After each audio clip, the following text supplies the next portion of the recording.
imbaraga z'Imana reka zikora ibitangaza ku buzima bw'umuntu wizeye ijwi ryawe, ku buzima bw'umuntu wizeye ijambo ryawe. Turasengera aba bantu, uyu muntu dukurikiranye turamusengeye mwami Imana kugira ngo umubyutse, reka hagurutswe n'imbaraga zawe, reka yuzuzwe umwuka wawe wera, umwuka wo kunesha ikibi, umwuka wo kunesha umwanzi, umwuka wo kunesha Satani. Turekuye imbaraga zikomeye, turekuye umuriro w'Uwiteka, turekuye ikiganza kibohora cya Kristo, turekuye imbaraga z'umuriro, reka zikongore zitwike amadayimoni y'uburyo bwose. Reka ijambo ryawe, reka ijwi ryawe, reka imbaraga zawe, reka ubuntu bwawe, reka gukora kwawe, reka ineza yawe yururukire mu bantu bawe. Dufunguye ibisubizo by'abera, dufunguye ibikonegisiyo y'abera, dufunguye konegisiyo z'akazi, dufunguye konegisiyo z'imibereho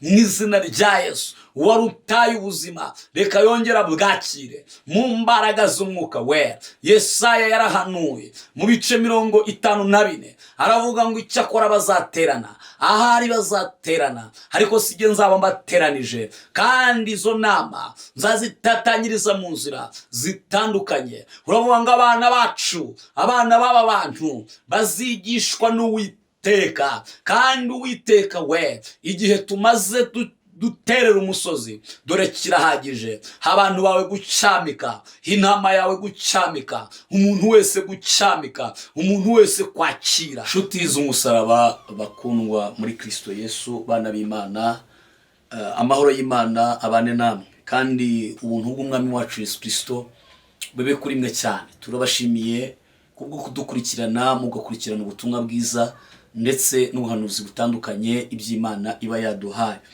Uyu munsi rero ndagira ngo nkubwire ko nta kindi Imana ishyize ku mutima wacu no kugira ngo dusengane Imana. Nahishuriwe ko abantu benshi barwaye ariko badafite uwo kubageraho, cyangwa se niyo wenda waba wakagerwaho ariko uri kure cyane. Rero kuko bidashoboka ko tugera aho muba muri ahariho hose ku isi hatandukanye. Ndabizi ko hari ababa bari ku bisasiro, ku bitanda kwa muganga. Ndabizi ko hari ababa baryamye mu ngo, avuga ati njyewe mfite urwandiko rwa muganga, ntegereje gupfa, ntegereje urupfu, ntegereje ko Nyagasana mpamagara, nta kindi abaganga banzuye ibi, mu byuma byabo hagaragaye ibi, yego ni nabyo, ariko kandi ndagira ngo nkubwire ko hanyuma y'ibyo dogiteri yatangaje hari iby'ijuru ritangaje. Rero tugiye gufata umwanya dusengere ibintu bitandukanye, muze kuba maso, dufate umwanya wo gusengana Imana, dufate umwanya wo kuganira n'Imana mu buryo bw'isengesho. Ndagira ngo kandi nshimire abasubscribe bacu, ndagira ngo nshimire umuntu wese ufata umwanya akavuga ngo reka mfate iki kiganiro, reka mfate isengesho ndyoherereze mwene data wundi wambwiye ko afite ikibazo. Ushobora kuba aryamye ku gisasiro ariko ukamwoherereza link ukamubwira fungura ukurikirane iri sengesho. Kandi mbibutse ko kwizera niko gutuma duheshwa ibyo tutari kubona. Kwizera niko kwatumye Abrahamu abona Isaka. Kwizera niko kwatumye Hana abona umwana witwa Samuel nyuma y'igihe kinini cyane atabyara. Kwizera niko kwatumye abera duhuzwa na Kristo kubwo kumwizera. Hanyuma kwizera ni igiti gikomeye cyane cy'umurunga muremure cyane. Mbibutse ko abakristo nabo tuzazamurwa mu kirere ariko twabanje kwizera. Kwizera rero hahirwa uwizera atarabona, kandi hahirwa uwizera ko ibyo yabwiwe n'umwami Imana bizasohora. Rero ndabizi ko mudukurikira mutari bake, ntabwo muri bake rwose, imbere y'Imana muri benshi. Nubwo waba abantu 500 cyangwa abantu 5,000 mudukurikiranye, ndabizi neza ko ntabwo muri bake, muri benshi, kuko mu Mana nta benshi nta na bakeya. Imana ikunda umuntu umwe ariko uyizeye. Rero ndumva ndi muri aya mavuta yo gusengana nawe inshuti yanjye, ni wizerana nanjye. Ndakwizereye nawe fata umwanya wizere. Kanseri irakira, diyabete irakira, iyo sida irakira. Ndabyizeye, ndumva ndi muri icyo kirere, ndumva ndi muri ayo mavuta. Ntubigire ibintu bisanzwe, ntubyoroshye, birakomeye, kuko tumwe n'Imana kugira ngo dusengane nawe. Kandi iryo ni hishurirwa rikomeye, kuko ubu tuvugana ntabwo nzahuri mu gihugu icyo ari cyo cyose, ariko wizerane nanjye. Niba wemera ko Imana iriho, niba ubona solusiyo zose wakoresheje byaranze, niba ubona mu ahantu hose wageze byarakunaniye, rero n'abavandimwe bashyizeho ibyo bashoboye barananiwe, ariko noneho aho iby'abantu birangiriye naho warucikiye intege niho Imana igiye gutangirira. Dusome Daniyeli ibice 2 umurongo wa 21 wonyine. Haravuze ngo niyo inyuranya ibihe n'imyaka, niyo yimura abami ikimika abandi, igaha abanyabwenge ubwenge n'abazi kwitegereza, ikabaha kumenya. Amateka ya Saduraka na Meshake na Abedinego na Daniyeli murayazi, ni maremare cyane. N'abagabo bakuwe i Buyuda bajyanwa i Babuloni ari abanyage cyangwa se ari abanyagano.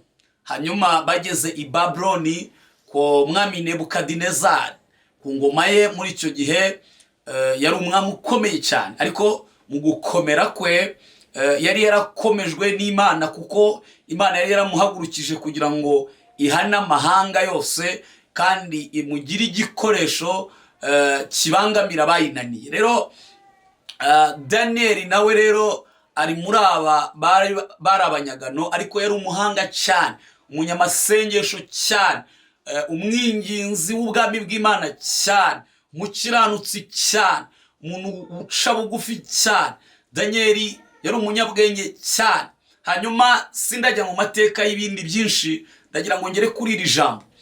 Muri kino gihe umwami yaramaze kurota inzozi, ntabwo ndazijyamo nazo kuko si wo mwanya wazo, ariko ni mubishaka muraza guhera ku murongo wa 25 cyangwa se muraza gusoma n'icyo gice cyose.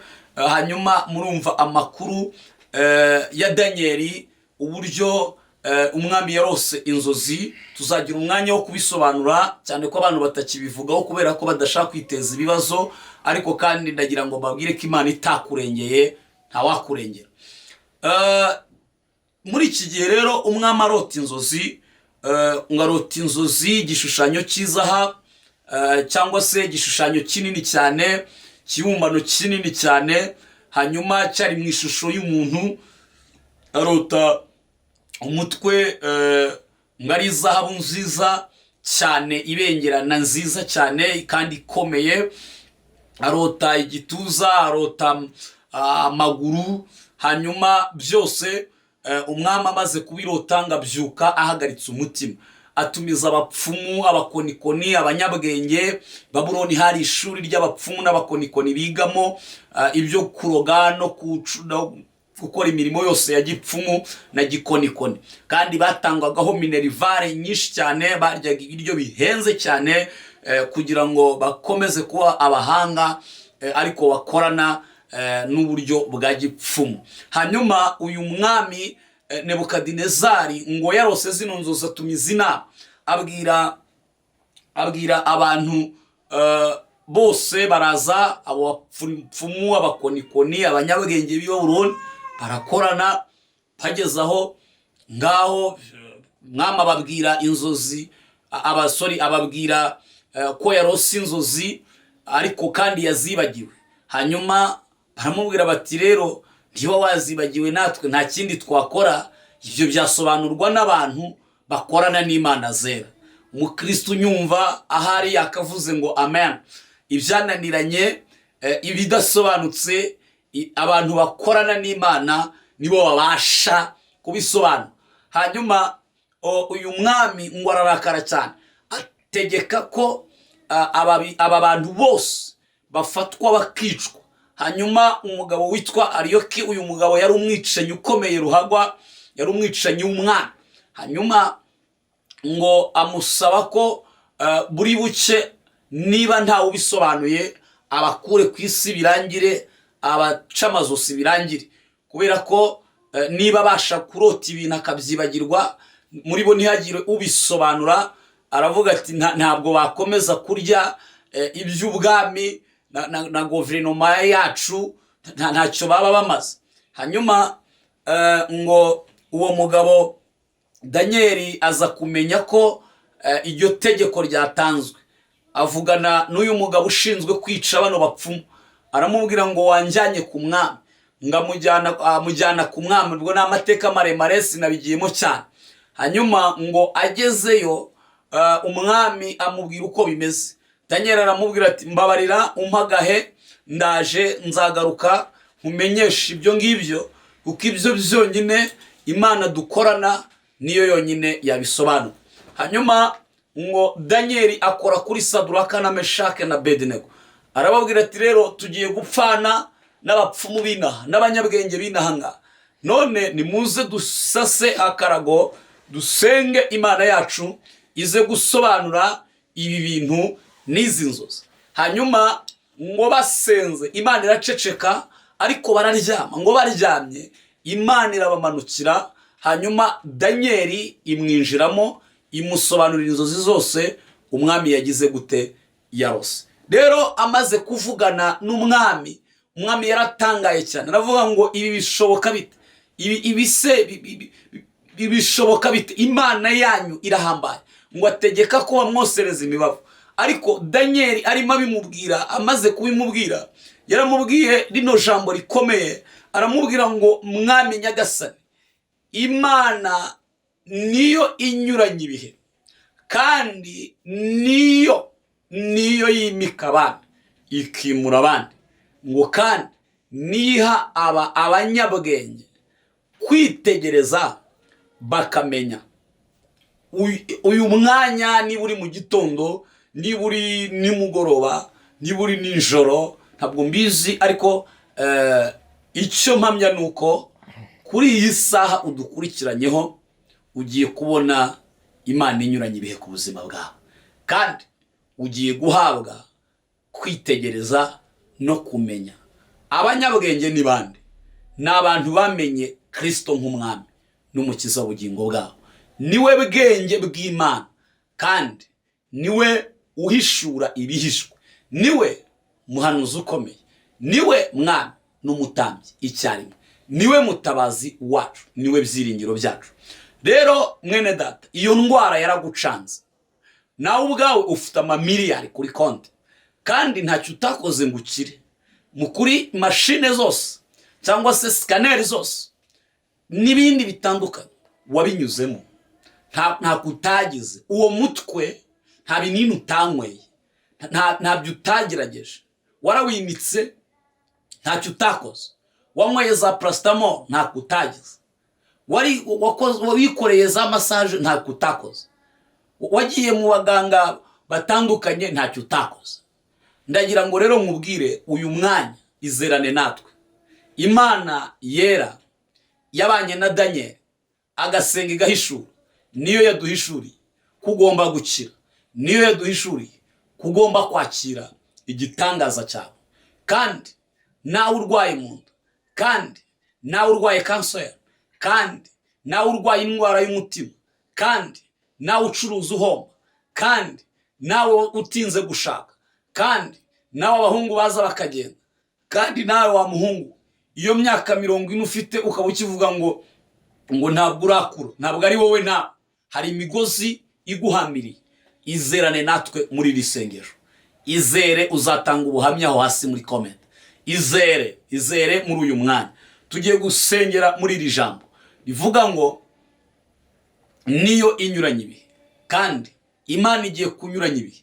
Uwari urwaye agiye kubyuka ku gisasiro, uwari ushonje agiye kubona guhazwa n'Imana, uwari utakaje ibyiringiro agiye guhabwa ibyiringiro, uwari uguye agiye kubyuka, uwari ufite amarangamutima we yapfuye yo kugana ku Mana, amarangamutima yawe kuza ku Mana, Imana irayagaruye.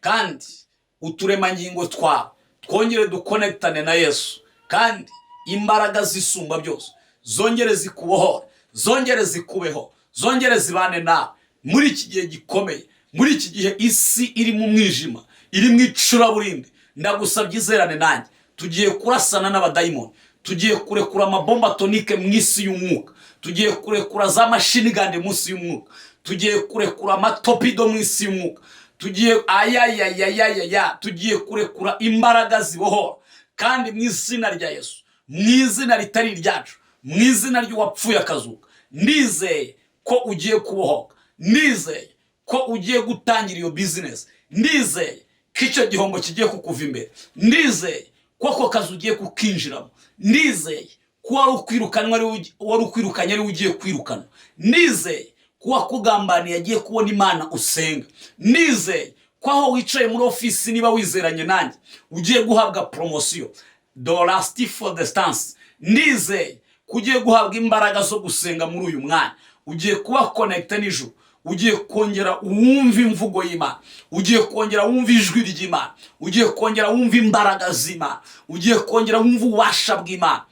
Reka dusenge twizeye Mana ishobora byose, Mana y'imbaraga nyinshi, Mana y'ubutware n'ubushobozi. Ndasengera mwene data, ndasengera umwana wawe, ndasengera uyu wizeye ijwi ryawe, ndasengera uyu wizeye imbaraga zawe, ndasengera uyu wizeye kubohoka, ndasengera uyu ufite ikibazo gikomeye kimugoye, ndasengera uyu nguyu uyu nawe ndamusengeye urwaye uri ku gisasiro, ndasengera indwara z'amayoberane kugira ngo zisohoke mu bantu. Ndirukana imbaraga z'umwanzi, ndirukana amadayimoni y'uburyo bwose, ndacagagura imigozi muri uyu mwanya, ndavunagura imiheto y'ababisha, ndavunagura imbaraga z'abarozi n'abakonikoni, ndavunagura imyuka y'ukuzimu, ndavunagura ibicaniro bya Satani.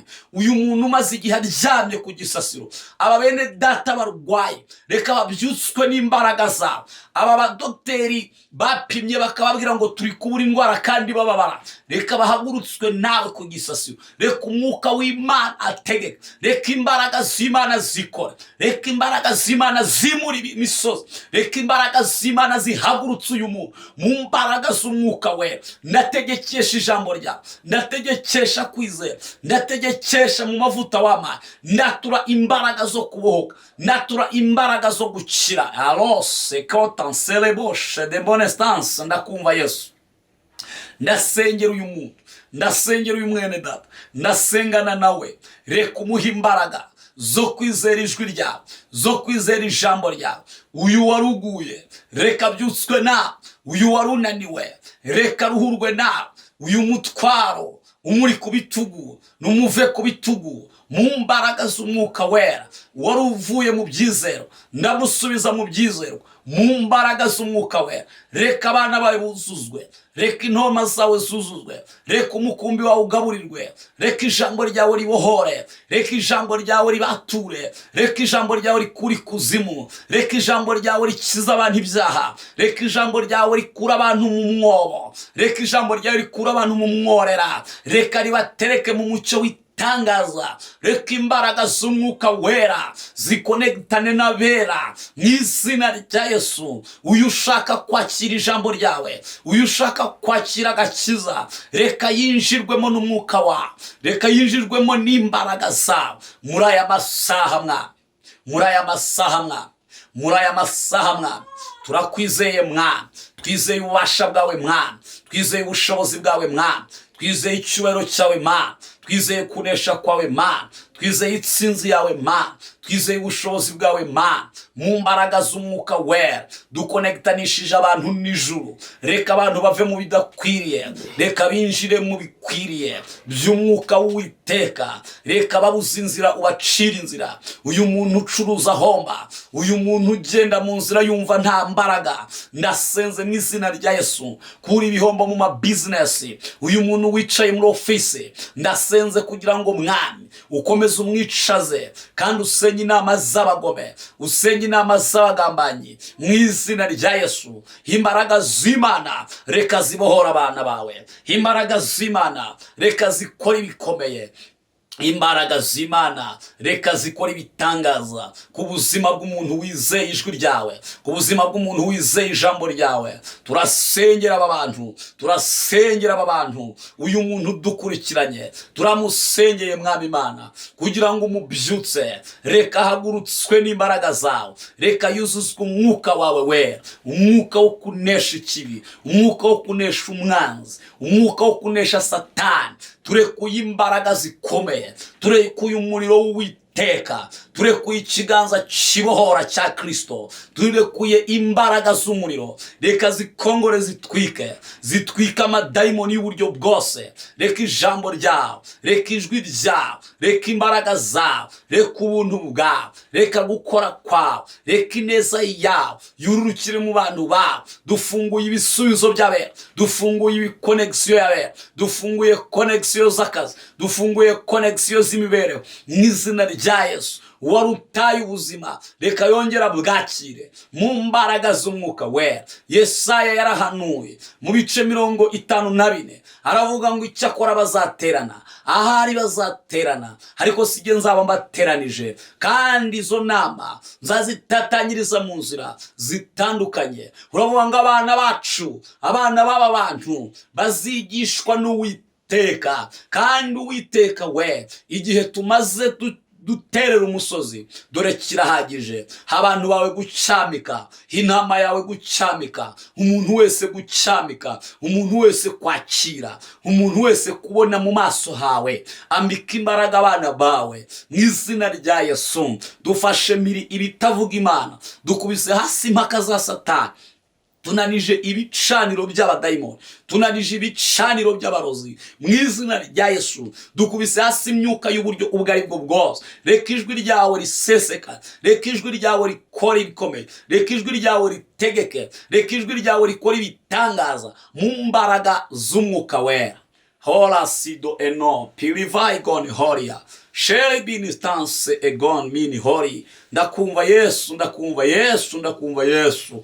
Girira neza itorero, girira neza umurimo wawe. Hagura itorero rya kuri impaka mu murimo wawe mu izina rya Yesu. Turakubura imyanda kuri izi mbuga nkoranyambaga, turakubura imyanda. Abantu bakeneye kumva ibibohora, abantu bakeneye kumva ibikiza, abantu bakeneye kumva iby'ubuzima bushya, abantu bakeneye kumva iby'imbaraga, abantu bakeneye kumva ibibohora, abantu bakeneye kumva ijwi ryawe mu bakozi bawe. Turirukana ingunzu, ibyana by'ingunzu byonona uruzabibu. Turakubita hasi imyuka y'ibinyoma by'abadayimoni, turakubita hasi imyuka n'imbaraga z'ukuzimu. Turananiza ibicaniro by'umwanzi muri aya masaha. Imyuka ikorera mu kirere turayimanuza imbaraga zawe. Ubwami bw'Abamedi n'Abaperesi urufunguzo rw'ijambo ryawe kugira ngo abera ibisubizo byabo babyakire mu izina rya Yesu. Ducugushije abazimu, dukubise hasi imbaraga zabo mu izina rya Yesu. Reka ikiganza cy'Imana gikore kuri buri muntu wese, reka ijwi ry'Imana ryinjire kuri buri muntu wese, reka akayira kazima abantu bose bakanyuremo. Mana nyir'ijuru n'isi, turakwinginze kugira ngo ubane n'umuntu wese mu izina rya Yesu. Umwuka w'Uwiteka nakomeza ganza kore, nakora ibikomeye, nakora ibitangaza. Turizeye mwa, turizeye mwa, turizeye mwa. Danieli yarasenze umusobanurira inzozi z'umwami. Abapfumu byabanani, abakonikoni byabanani, abarozi byabanani, abanyabwenge Babuloni byabanani. Ibi rero byananiranye, ibi byananiranye mu bantu batandukanye. Bishobokera uwizeye. Imbere y'Imana birashoboka, imbere y'Imana birashoboka, imbere y'Imana birashoboka, imbere y'Imana birashoboka. Mu izina rya Yesu, mu izina rya Yesu, mu izina rya Yesu, mu izina rya Yesu. Wambaraga we turakwirukanye, wambaraga biwe turagusenya, wambaraga we tukurekuriyeho mashini gani, wambaraga we tukurekuriyeho bomba tonike y'isengero, wambaraga we tukoherejeho grenade y'ijuru, wambaraga we tukoherejeho imbaraga zikomeye, wambaraga we tukwambuye agaciro mu mbaraga z'umwuka wera. Turaneteraniza ibyo byose bituma bera bacika intege. Mwami Yesu, dusengeye itorero, dusengeye abatambyi, dusengeye abahanuzi, abahanuzi, dusengeye abavugabutumwa, dusengeye ab'inginzi b'umurimo wawe, dusengeye abaririmbyi, dusengeye abadiyakoni, dusengeye intama zawe, kugira ngo mwami ukomeze kuzuza buri wese imbaraga zo kugukorera no kugukunda, imbaraga zo kukuvuga dushize amanga, bw'izina rya Yesu. Kuraho utugambane dutandukanye,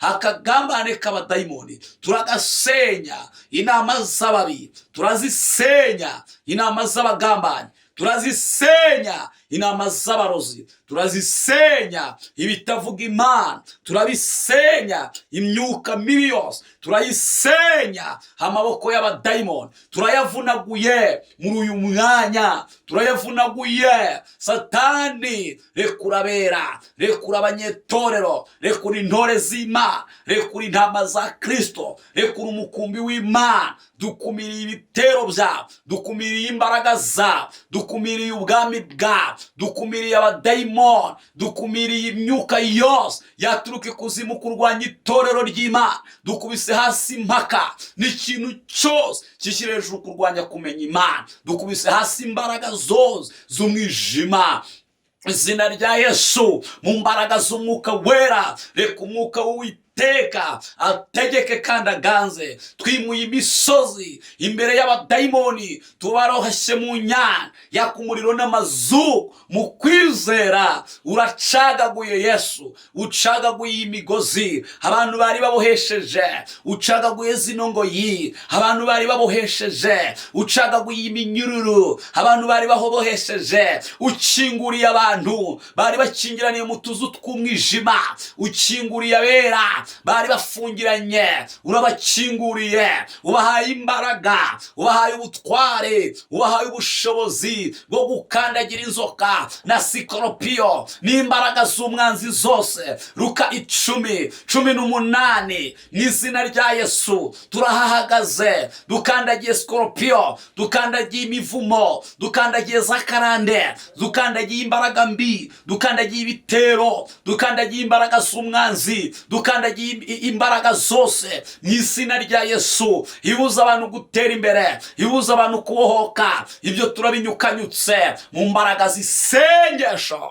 Haleluya, haleluya, haleluya. Twizeye ijambo ryawe, twizeye imvugo yawe, twizeye imbaraga zawe, twizeye ububasha bwawe, twizeye ubushobozi bwawe mu mbaraga z'umwuka wera. Urakoze Yesu kubw'imirimo yawe, urakoze kubw'imbaraga zawe, urakoze kubw'ububasha bwawe. Twizeye ijwi ryawe ryiza, twizeye ko hari ibyo ubagaguye, kandi nk'uko uri kubinyereka turabyizeye mwa. Aba bantu barakize mwa, mu izina rya Yesu Kristo. Hari abo wari ugendereye kuboho, izina ryawe rihabwe icyubahiro mu mbaraga z'umwuka wera.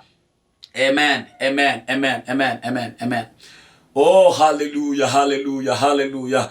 Gusenga ni ubuzima bene data, gusenga ni ingabo ikingira abera, gusenga ni imbaraga, gusenga ni ububasha, gusenga ni ubushobozi, gusenga bikingura ijuru, gusenga. Paulo na Sila barasenze, imiryango ya gereza irakinguka. Yewe Daniel yarasenze mu rwobo rw'intare, mu cyimbo cyo kugira ngo intare zimurye, ahubwo zihinduka imisego n'amatera. Arazisegura, araryama, arasinzira. Reka mbabwire, gusenga, gusenga, gusenga byatumye Mose n'Abisiraheli bambuka inyanja itukura. Hanyuma bari bakesheje ijoro, bagenda Abanyegiputa babirukanka inyuma, ariko ngo Imana ya ihinduka inkingi, itereka inkingi y'igicu inyuma y'Abisiraheli ngo cy'umukara. Hanyuma imbere y'Abisiraheli yashyira inkingi y'igicu cy'umweru. Bamwe habari nijoro, abandi bari ku manywa. Reka nkubwire, hari igicu cy'umukara Imana ihindukije igishyize iruhande rw'ababisha bakurwanya. Ntabwo bari bukubone,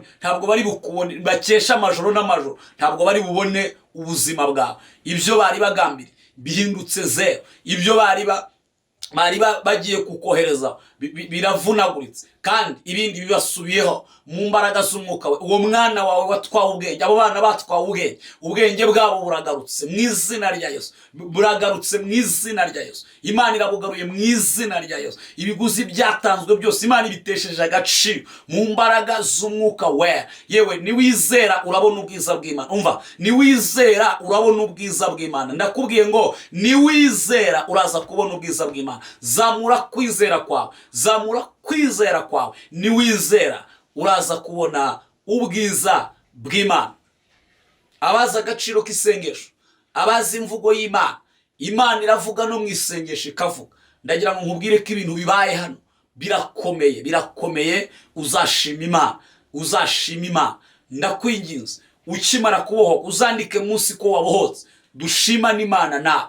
Kandi ibi dukora niba bifite umusaruro, wandike munsi aho ngaho uvuge ngo Imana ibahe umugisha, cyangwa se wandike utangaze ko turi kumwe, kuko tugiye kwinjira mu bihe byo kubagagura abadayimoni, nugucekagura abazimu. Nta mikino ihari muri uyu mwaka, nta mikino ihari. Twakinye n'abazimu birahagije, twakinye nabo bihagije, birahagije. Rero nta kavuyo, nta kamenyero k'abarozi, nta kamenyero k'abadayimoni. Mu izina rya Yesu, imbaraga z'umwuka wera ziraza kuba ziri kumwe nawe. Ni ibihe byo gusenga, ni ibihe byo kwambara imbaraga, nta guhagarara. Twarekuye indege z'intambara mu isi y'umwuka, twarekuye amatopido mu isi y'umwuka, twarekuye za mashinigandi mu isi y'umwuka, bomba atonike mu isi y'umwuka, twarekuye, twafashe intwaro. Iyi ngiyi ni inkota, ni ugucekagura abazimu. Nta mikino ihari. Mwene da, mushiki wanjye, uri mu Rwanda, fata ibihe usenge. Uri muri Amerika, fata ibihe usenge. Uri muri Europe, fata ibihe usenge. Uri muri Canada, fata ibihe usenge. Aho urahari hose, fata ibihe usenge, fata ibihe usenge. Uri mu Budage, fata ibihe usenge. Nta mikino, nta mikino. Igihe kirageze ngo ab'Imana bamenyekana. Igihe kirageze ngo abafite utuntu bapfunyitse nabo tubahindukirane, tubagirire nabi mu cyimbo cyabo, biba ari bo bijyaho. Kandi turabasengeye nabo, bakimara kubona ko twebwe tudajya gukina mu isi y'umwuka, nibaze batwiyungeho, baze bakire umukiza, baze bakire Yesu. Nta mikino ihari. Tugiye gusenga Imana, dukomeze dusenge, na nyuma yaha tuzakomeza dusenge, kubera ko gusenga bikingura amadirishya y'ijuru, abera bakakira imirimo y'Imana. Inshuti yanjye, inshuti y'umusaraba, va mu bitagira umumaro, va mu bitagira umumaro. Hariho ikibazo gikomeye. Abadayimoni bari kujya bafata abantu bakabarindagiza, bakirirwa mu bindi ntavuze. Ariko ndagira ngo ngutangarize ko si igihe cyo kurangara. Mureke abakorera isi bakorera isi, ariko abana b'Imana ndabinginze, nimusenge tubohore imbohe. Nimusenge, abantu baboshye ni benshi. Nimusenge aba bantu bari mu bihugu by'Iburayi, nimubasengere. Nabo namwe muri mu bihugu by'Iburayi nimusenge. Natwe turi maso, dukomeje kubasengera kugira ngo mubashe kubohoka. N'igihe kigoye, ntiwatandukanye uw'Imana n'utari uw'Imana, ariko mwebwe nimusenge, Imana izajya ibahishurira. Yesu yaravuze ngo nimureke urukungu rukurane n'amasaka, ngo nyir'umurima naza, urukungu azarutwika, amasaka azayahunika. Nizere kuri mu bazahunikwa, nizere ko utari mu rukungu. Kandi mu izina rya Yesu, nizere ko utari mu bakobwa batanu b'abapfu. Nizere ko uri mu banyabwenge. Umwami akwishimire, umwami abane nawe, umwami agukomeze, umwami akwagure, umwami aguhe imbaraga ziruta izo wari ufite. Mu izina rya Yesu, amen. Imana ibahe umugisha bakundwa mu mwami wacu. Ndabizi neza ko ibitangaza by'Imana byabaye, hanyuma hamwe no kwizera kwawe dukomeje kukwizera. Shalom, shalom, shalom.